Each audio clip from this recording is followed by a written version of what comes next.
चाहते हुए उसी प्रकार से भावनगर मैंने बताया था कि पूजा का जो भाव कर्म होता है वो केवल भाव का एक विषय होता है। और प्रभु ने गीता में कहा भी कि भाव का भूखा हूँ मैं और भाव ही मेरा सार है।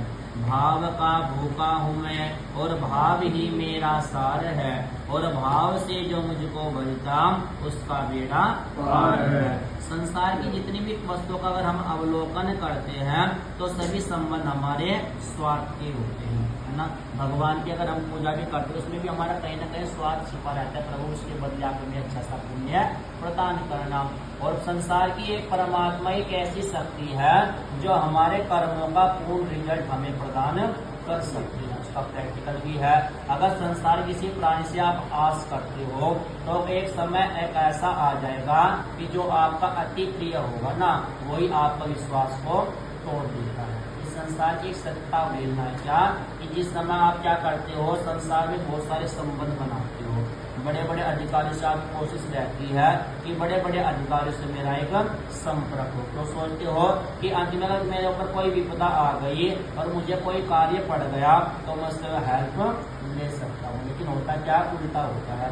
जब हमें उस चीज की आवश्यकता पड़ती है तो हम क्या करते हैं, सबसे पहले उसी को फोन मिलाएंगे तो सबसे पहले सुचो भी उसी का मिलेगा, तो कभी भी फोन नहीं उठाएगी। तो उसको पता लग जाएगा कि अगर ये मुझके पास फोन कर रहा है तो उससे जरूर कोई ना कोई काम है। और आज का स्वार्थ भी यही है कि अगर हम किसी को राम राम कर दें तो अगला सोच लेता रहने कुछ ना कुछ तो काम होगा, इसलिए आज मुझे ये राम राम करा। तो इस संसार क्या स्वार्थी भाव होता है, और वही स्वार्थ का भाव आया भी है।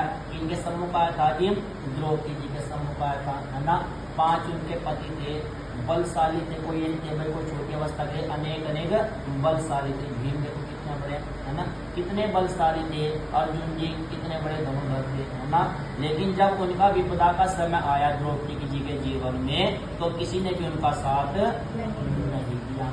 उन्होंने भीष्म जी की भी तरफ भी देखा जो अत्यंत बलशाली थे, है ना। अपने 5 पतियों की तरफ भी देखा जो अत्यंत बलशाली थे, लेकिन उन्होंने किसी ने भी उनका साथ नहीं दिया। और संसार की सत्यता भी है, जब हम संसार में दुखों से घिर जाते हैं और जब हमारा कोई साथ नहीं देता तो हमें वही परमात्मा याद आता है। उसी परमात्मा की याद आती तो उसी समय द्रौपदी को भी किसकी याद आई, परमात्मा की ही याद आई कि मेरे जो सगे संबंधी थे, मेरे जो 5 पति थे, जो मेरे रक्षक के लिए मैंने उससे शादी रचना की थी, आज वो भी मेरा साथ नहीं थे। तो उसे परमात्मा की याद आई और परमात्मा ने क्या किया, आपने उस लीला को सभी ने देखा होगा कि सभी देखते रह गए कि साड़ी बीच नारी है या नारी बीच साड़ी है। ऐसी लाज बचाई परमात्मा ने। परमात्मा को जब तक नहीं बुलाया परमात्मा नहीं आए, क्यों कि परमात्मा भी हमारे भाव को देखते हैं, कि देखते हैं कि संसार के प्राणियों से आस कर रहे हैं या इसका विश्वास मेरे ऊपर भी है।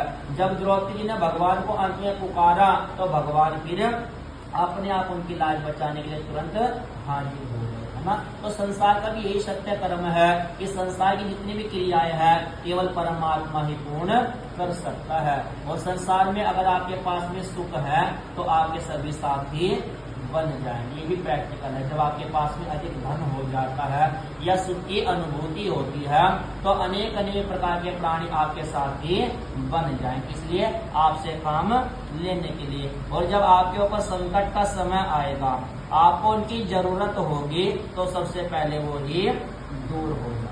इस संसार की सत्ता के परमात्मा जिनके द्वारा हम गर्भ से उधर से प्रविष्ट होते हैं और संसार की जितनी भी वस्तुएं होती हैं उनके द्वारा ही हम उपभोग करते हैं और समस्त क्रिया को भी वही भोजनाथ पूर्ण करते हैं। तो जब भी कोई दुख का भाव आए उसी परमात्मा से हमें अपने मन की बात को कहना चाहिए, क्यों संसार केवल सुख के ही साथी है, दुख में कोई भी साथ देने वाला नहीं। अगर है तो केवल मेरे भोलेनाथ है, मेरे प्रभु ही हैं। तो क्या कहा गया कि सुख के